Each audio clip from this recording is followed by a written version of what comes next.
totoo lang, napakasarap mag-encourage sa mga taong, lalo na doon sa mga taong nanghihina, sa mga, hindi lang yun, sa mga may sakit, mag-encourage din tayo. Amen. Kasi yun ay kalakasan. Dahil sabi nga sa Matthew 4:4, hindi lang sa tinapay na nabubuhay ang tao, kundi sa bawat salita.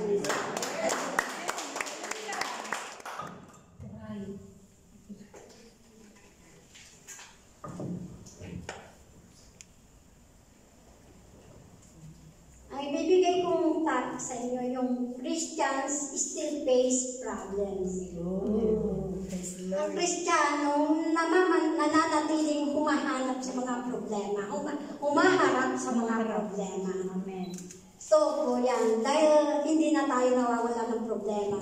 Amen. Lagi na lang tayo sasabihin, ay may problema ako sa pera, may problema ako dahil sa mga pamilya ko. Pero may sagot ang Panginoon. Amen. 3 verse 19, verse 21. Sa 19, dito yung makilala natin tayo sa katotohanan at papanatagin natin ang ating mga puso sa harapan niya. Verse 20, sapagkat kung hinahatulan tayo ng ating puso, ang Diyos ay lalong dakila kaysa ating puso at nalalaman niya ang lahat ng mga bagay. Amen. Verse 21, mga minamahal kung tayo'y hindi hinahatulan ng ating puso, ay may pagkakatiwala tayo sa Diyos. Amen. Ito ang sagot niya. Ang totoo niyan ay nariyan na ang mga problema bago pa natin nakilala ang Panginoon. Amen. It's true. Nasa ano pa natin, tayo ng magulang natin. Sa pupunan, sinapupunan. Diyan ang ating magulang, nariyan na ang mga problemang umaano sa ating buhay. Amen. Ngunit dahil sa patuloy na paglapit natin sa ilaw sa ating Panginoon, nabubuksan ang ating mata upang makita ang kalagayan ng ating buhay. Ngunit may pangako si Jesus na hindi niya tayo hahayaan na muling mag-isa sa pagharap sa mga ito. Kasi yung problema talaga hindi yan nawawala sa buhay natin. Kahit paanong bigat ng problema natin, kung hindi tayo lalapit sa Panginoon, wala din yan. Katulad nga na kailangan din tayo mag-online Bible study, kasi doon tayo matututo eh. Ako, sa totoo lang, mahirap mag-encouraging or mag-encouraging. Kasi nagsisearch din ako, inaano ko yan kung saan pinagtatama-tama ko yan. Kasi kung wala tayong alam, paano tayo makakapag-encourage? Amen. Diba? Ang sabi niya din sa John 16:33, ang mga bagay na ito ay sinalita ko sa inyo upang magkaroon sa akin ng kapayapaan. Yung kailangan tayo maging calm, maging may peace of mind. Di ba? Sa sanlibutan ay meron kayong kapighatian. Ngunit laksan ninyo ang loob, aking dinaig ang sanlibutan. Ito yung sa makamundong sa sanlibutan, marami tayong mapapawaray tayo. Hindi ba? Mawawala talaga tayo dito sa gawain. Ayan ang kasabihan, ang sabi sa John 16:33. Nais kong ibahagi sa inyo ang dahilan kung bakit nararanasan pa rin natin ang pagsubok at problema sa magandang plano ng Diyos sa atin.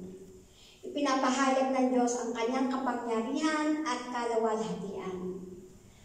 Dahil ang sabi niya, sa panahon ng mga Israelita ay pinalaya sa Egypto, ay dumating ang pagkakataon na sila ay dinala ng Diyos sa sitwasyon na may bibigay ng kadakilaan at kaluwalhatian sa Kanya. Inutusan niya si Moises at ang mga Israelita na magkampo sila sa tabi ng dagat. Magkampo ay magsama-sama.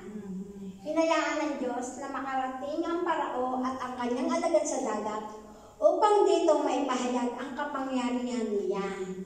Habang tumatawid sila sa nahating dagat, ay bumalik ang tubig at nalunod ang mga ito. Maaring katulad nito ang inyong mararanasan, ngunit hanggat ikaw ay nasa gitna ng plano ng Diyos, magtiwala ka lamang at hindi ka niya pababayaan. Ang sabi nga niya sa Joshua 21 verse 45, ang Diyos ay may pamamaraan sa pagligtas sa ating mga problema. Katulad ng pagpapatayo ng isang bahay, magsisimula ito sa plano na iginuhit ito ng isang arkitekto.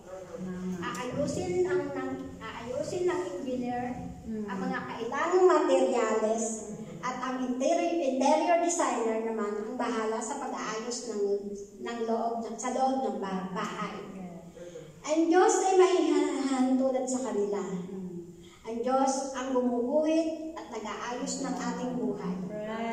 Ang prosesong ito ay hindi madali at minsan ay parang magulo. Ang Diyos ay nihahanda niya tayo sa kanyang pangako. Asahan natin na ang pagsubok at mga problema ang magpapatatag sa atin at magtudulot ng kapurihan at karangalan ng Diyos sa ating mga buhay. Dahil nasasabi natin, bakit lagi na lang akong may sakit, lagi na lang akong may problema sa buhay ko. Kailangan maging matatag tayo. Dahil sabi nga, ang magtiis ang wakas ay maliligtas.